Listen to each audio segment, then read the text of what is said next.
I think it's pretty fair to say that Sony makes some amazing first-party games from The Last of Us, Uncharted, Ghost of Tsushima, and God of War, to name a few. So when Days Gone released by Sony Bend in April of 2019 to a staggering 71 Metacritic score, it was surprising to say the least. This will end up being a common theme with this channel. Game journalists from these major outlets should be taken with a massive grain of salt, as upon playing this for the first time of September of 2022, it's probably one of my favorite games that I've played this year. Not that that's saying a lot for 2022. But where is the disconnect?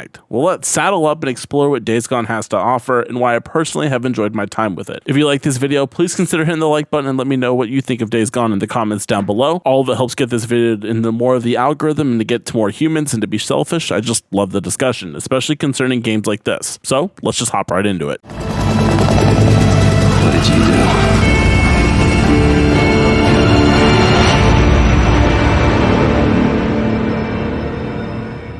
Days Gone is an open-world game where you play as a biker named Deacon St. John, surviving and drifting from camp to camp in what is essentially a zombie apocalypse. Unlike games such as Dead Rising, which we've covered on this channel before, these are more like the 28 Days Later zombies, fast and nimble, rather than Night of the Living Dead, where they're slow and plodding and win with numbers. While Days Gone never refers to them as such, opting to call them freakers instead, they are essentially zombies. While I believe that calling a spade, I get why they want to differentiate the two, as zombies in the common sense are pretty played out, thanks to the glut of zombie fiction we got into the mid to late 2000s, from The Walking Dead, Resident Evil, and World War Z, and more. But let's not mince words and terms here, they are essentially fucking zombies. But as in all good zombie fiction, the zombies are just the ancillary bad guys, the real villains being the other living humans in the world around you, warped and broken from the loss of everything they know, resorting to violence, deception, and brutality to make it in this post-apocalyptic world. While the freakers are evolving, as we will explore in the narrative and enemy portion of this video, so do the humans, with a number of camps and factions, all with a clear identity and belief systems, from the Rippers to Lost Lake, Marauders, and other drifters. The world of Days Gone feels well thought out and extremely fucked. Taking place in Oregon as well is a major aspect of what I adore about this title, as it's not something we normally see in video games anymore. The landscapes and vistas on display here are absolutely gorgeous, and I spent a ton of time just staring at mountainscapes, luscious greenery, barren deserts, and small towns that litter the play space, making for a true looker of an open world. Caves are clamped and claustrophobic, and the sprinkling of snow drifting from the mountaintops, dusting the valley below, give a sense of tranquility, even in a fucked up world that this game takes place in. The wildlife is abundant, living as best they can, even when being chased by a giant horde of freakers, taking some of the pressure off of you if you just have that kind of stroke of luck. You could tell that the studio took a ton of inspiration from what was just out their back door, the studio being in Bend, Oregon, hence the name Bend Studios, and it shows. With amazing vistas, scenery, and skyboxes and more, this game is a looker by far one of the best I've seen since Red Dead Redemption 2, and in many ways, in my opinion, better. With the intricacies of the survivor camps based on where they are set, the warring factions in the world based off of their desire to join the camp that most fits their ideals, and not in some cases. To the actual world itself feels really well thought out, and I appreciate it a great deal. Despite the beauty of this open world, however, it's hard to separate the looks from the moment-to-moment gameplay of Days Gone, which plays a lot like any other open world game you've played so far. That is to say, you move from jaunt to jaunt to tackle missions, whether story or side missions, to fill up bars, and there's a large difference in quality between the side missions and main story modes here. While the main missions have you going to various places for large gunfights, bike chases, huge set pieces, the side content really just has 4 different formulas it leans on, all of which get super stale by the end of the ride. Burn nests, which require you to throw Molotovs at freaker nests, clear a camp, i.e. kill all the bad guys, chase a guy, which is bike-to-bike combat, which pretty much sucks, and horde killing, which is destroying a giant horde of freakers without getting rolled over by them. This one is by far the most interesting, as setting your traps, planning your route, and stocking up on ammunition and throwables to murder a tidal wave of freakers is just rewarding to see. However, you don't even get to interact with this until the very end of the game, which by this time I got there, I was already pushing to mainline it after spending time in the world for 40 plus hours, which comes with my main complaint of this game is that's being bloat. While fun, this game did seem to go on for an extra 10 to 15 hours that it really didn't need to. I enjoy open world games, but time is earned, and repeating the same 4 styles of side missions to fill up the bars gets pretty old pretty quick. With the main reason to interact with these is to get those sweet camp credits, to give yourself some upgrades for your guns and your bike, a system which I actually did enjoy. way. When doing anything in Days Gone, you don't earn money but camp credits, only to be spent at that specific camp. I like the system a lot as the camp specializes in certain things, either having new and cool guns or different motorcycle upgrades for your bike, allowing you to focus your time to make one better before moving on to other camps. I always went for the bike upgrades first as it felt like the choice that Deacon would make, to mention getting a sense of pride from taking your bike from a literal zero to hero ride. It feels really fucking good to watch your bike get upgraded over time, which now brings us to the main mechanic of Days Gone, your motorcycle. I've never been more attached to an object in a video game as much as I have this bike, except my old friend the companion cube in Portal. This bike feels amazing to ride on, being one of the best feeling modes of transport I've experienced in an open world game in a very long time. The bike is your lifeline, that being your save spot, ammo storage, means of escape from a sticky situation, and even a tool for murder. As much like real life, you want to treat your ride good, it'll last you a long time. Having 2 resource dumps and taking care of this bike, that being gas and functionality, really makes one plan their route accordingly to make sure that you'll make it to your destination intact. The need of gas is real, and if you run out, you either need to scrounge some from the stranded cards on the road or push it all the way to the next gas station, leaving you as a sitting duck and moving way slower than molasses in the process. And taking jumps, ramming objects or enemies, or having your bike shot up by one of the marauders will lead to your engine failing. Making sure you have enough scrap on you at all times for a quick field repair of your bike to keep things moving is essential, and honestly, scrap is pretty easy to come by, so it's just a matter of checking all the stuff around you. Noise plays a large part in attracting enemies as well, so roaring down the road on the bike is sure to attract some attention. However, planning your routes, you may be able to come up with a way to cut your engine off and coast downhill to minimize any noise that you may be protruding, and that can allow you to coast on by some enemies without alerting the entire area to your location. The dynamics at play on taking the bike around the world makes the act of traveling far more interesting than just moving from place to place. Acting as your fast travel point as well, gassing up before taking that fast travel is a must, so if you don't have enough gas to reach the destination if you're just driving normal, you won't be allowed to fast travel to it either, making you need to locate some of that sweet oil. With the bulk of this game surrounding around the motorcycle, I found myself loving this thing in my time playing it. Not to take away from the shooting that also feels really good and forgiving in Days Gone. The aiming is snappy, firearms feel impactful, and melee weapons feel brutal when colliding with the skulls of a marauder or a freaker. On foot, the camera has more cinematic view, being closer to the back as Deacon as well. This view also makes knowing what is behind you an unknown, having a mild Resident Evil 2 remake feel as well. All in all, I really enjoyed the feeling of Days Gone, from the driving of the bike to the shooting to the moving through the world. It all felt really good.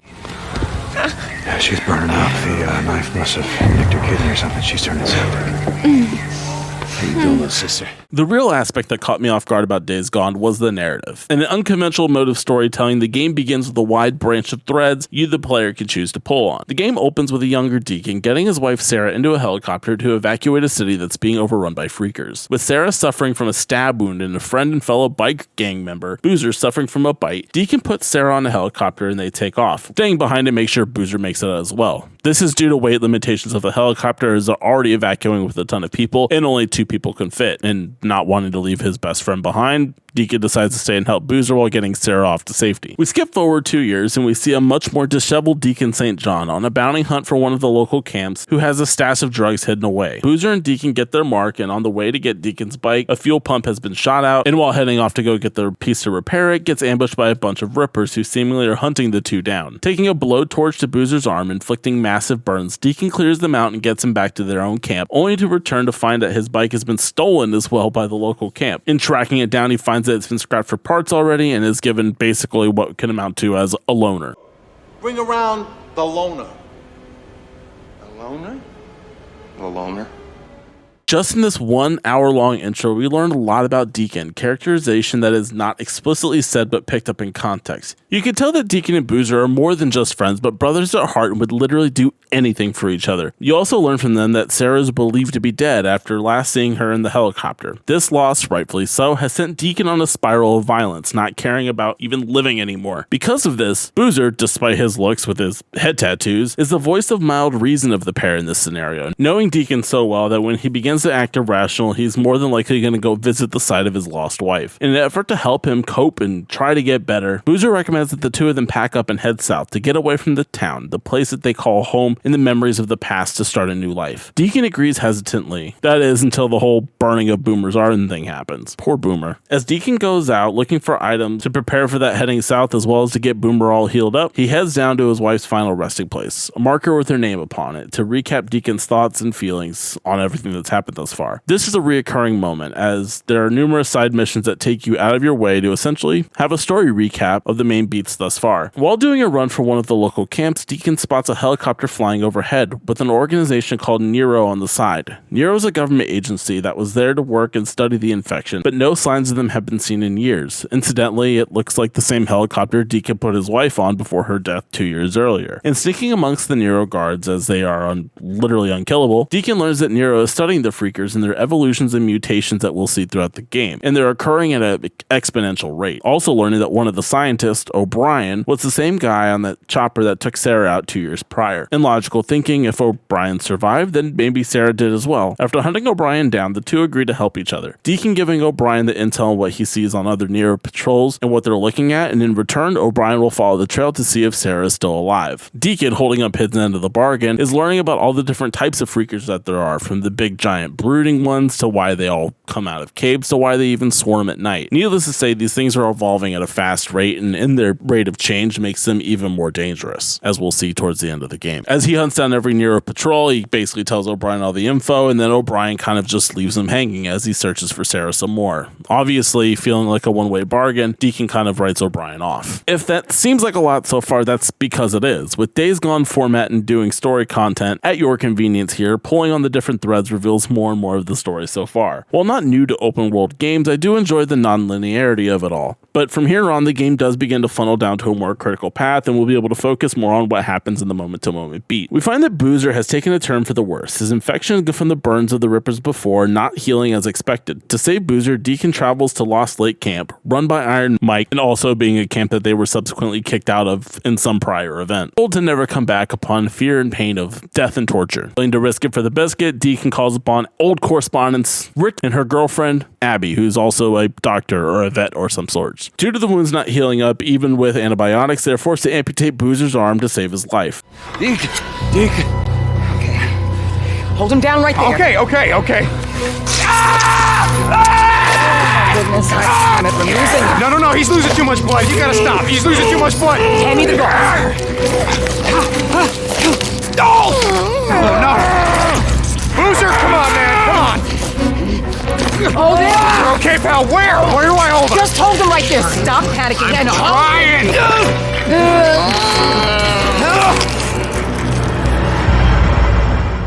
A gruesome scene for sure, and one that really fucks Boozer up. Losing an arm is no joke for anyone, but in doing so strips Boozer of the only thing that he actually loves above all else, and that is riding his bike and killing Freakers. Not only that, but the idea of riding south out of town is completely out as well. In exchange for the help with Boozer, Deacon offers to help the camp to Iron Mike and his head of security, Schizo. It turns out that Lost Lake has a temporary treaty with the Rippers, the ones who fucked Boozer up, and essentially try to leave each other alone. A truce that Deacon and Schizo believes won't hold, seeing as there are Rippers are absolutely banana pants as we've seen thus far. I mean, would you trust somebody that looks like this? Anyway, doing a variety of missions for the camp, from setting up a power grid with Ricky, getting Abby medical supplies from Ripper territory, and gathering explosives to seal off the hordes coming out from the caves, you could see Deacon begin to change from someone who's only looking out for himself and Boozer to becoming more camp-minded, willing to work and sacrifice for the greater good. We also give Boozer a dog to give him a sense of purpose after losing his arm, which is pretty dope as well, because this dog is really fucking cute. And I enjoy seeing hardened bikers get soft over a pup like everyone else in the world does.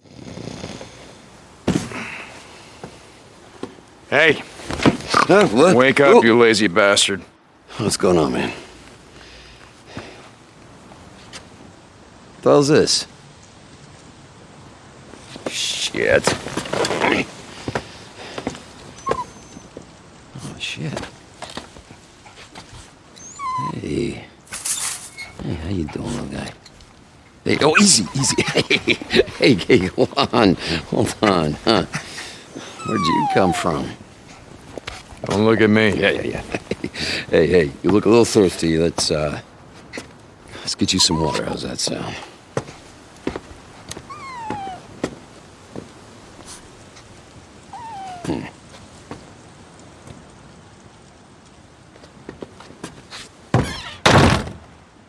Eventually, Skizzo wants you to accompany him on a mission deep into Ripper territory in order to obtain the detonator for the explosives we've been gathering for the camp. As the two of you have a touching moment where Skizzo lets you know that he's actually glad that you're there with him, you become captured by the Rippers, thanks to Skizzo making a side deal to turn you in, as well as Boozer, to the Rippers in order to keep the camp safe, essentially sacrificing you for the good of the camp, something that during our time at Lost Lake, we've learned time and time again is not how Iron Mike rolls. You find out after some brutal torture that the leader of the Rippers is Jesse, an ex-member of the Mongrels who you had booted out prior to the outbreak, burning the tattoos off his back in the process, hence why he's burning the tattoos on your arm and on Boozer's arms as well. Well, Jack took a torch to my back. Jesse, that was a long time ago. We didn't really...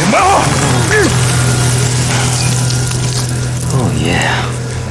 I remember screaming, it's okay.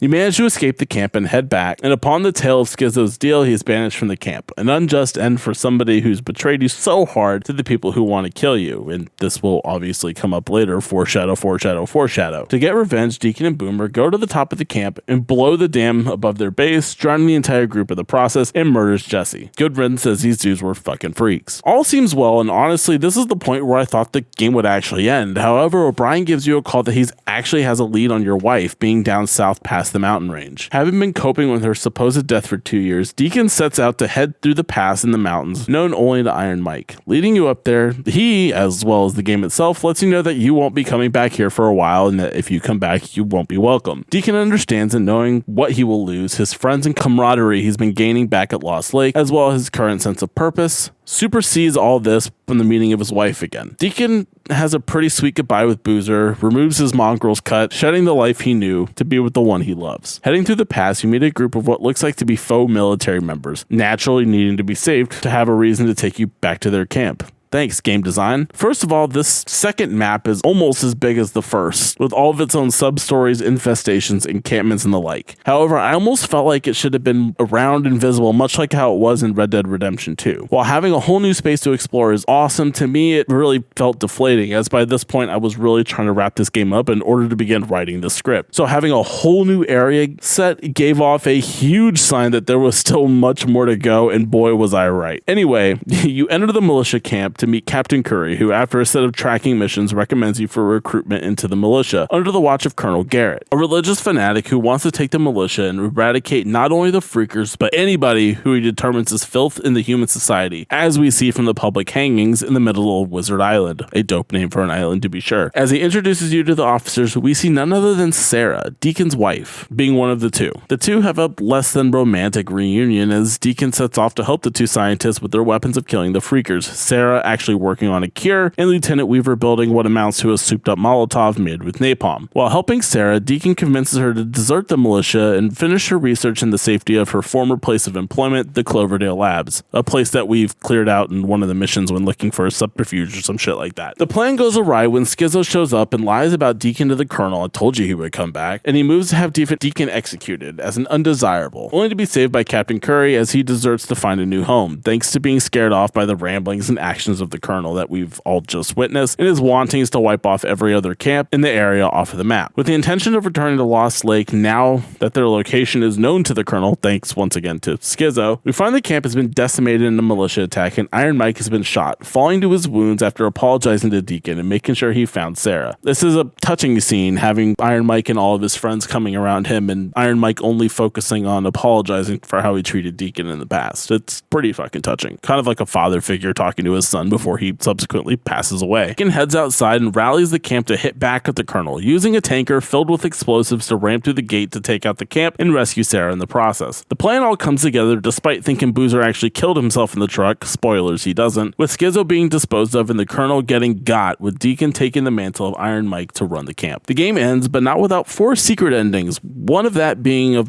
much like The Walking Dead, where you find out that everybody's actually infected and will become a freaker eventually. It's only a matter of time. time before they all succumb. You have to do all the side stuff for these different endings, and they're easily missable and really just serve to tie loose ends to the story threads, like the girl that Deacon saves from the beginning of the game, getting his missing wedding ring back from the Rock, and everything like that. All in all, Days Gone narrative does go places and would be pretty run-of-the-mill if not for the character work on display here. Seeing Deacon starting off turning into depressed with mourning over the loss of his wife, only caring about himself and Boozer, end up not only caring about those around him, but putting himself in harm's way for the good of the camp and his friends in a slow transition, but one that by the end of the game, you can see how far Deacon has actually come, with one pivotal moment here showing the shift from caring about the sole goal of Sarah and Niv to his friends back at Lost Lake after being saved by Captain Corey. I can't save Sarah. I can't save Sarah, but I can save them. I'm sorry, Sarah. I'm sorry. I am not giving up. I'm gonna find a way. I'm gonna come back for you. I swear to God. I am coming back for you. I gotta head north. Take the Sandium Highway. It's clear now. Yeah, that's fastest way. Sandium. This way. Head north.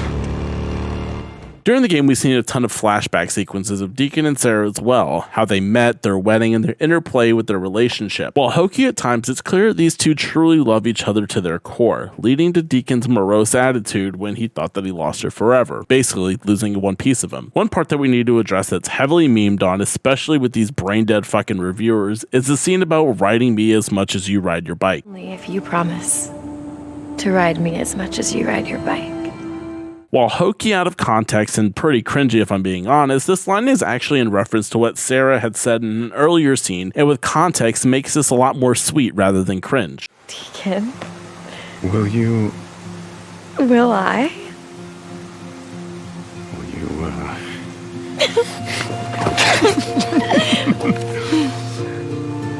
So that a yes? On 2 conditions. Name him. Okay, well, the first one is that we don't have one of those biker weddings where you say that you're gonna ride me as much as your bike. Done. I couldn't promise that anyway. Oh, stop. Okay, the second one is that you never leave me. Done.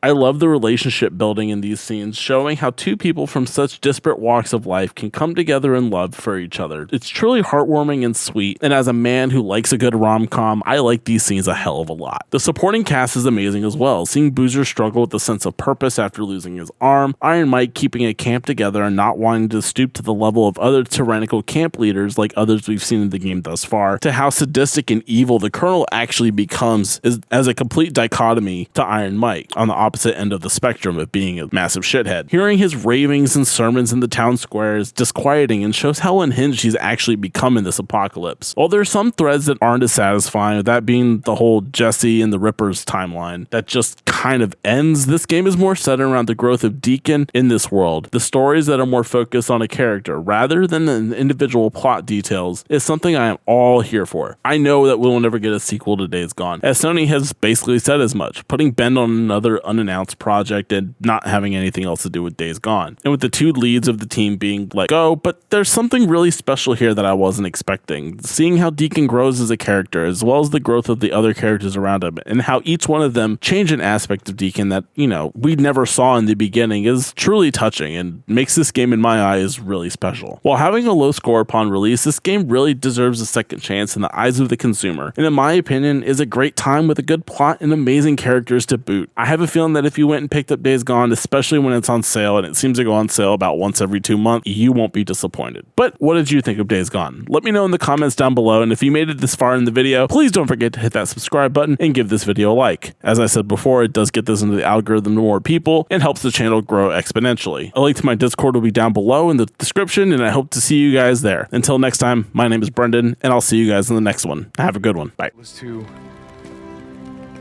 But because it was the right thing to do. And you know what? We won. Yeah, I've seen you struggle to rebuild. I've seen you fight to save lives, to keep people safe, keep people fed. I've seen you sacrifice everything that you have, everything that you are, to make the world a better place. And see, That's why we're still here. That's why we're still here. Because if we don't have hope for a better life, or for a future that matters, what the hell are we fighting for?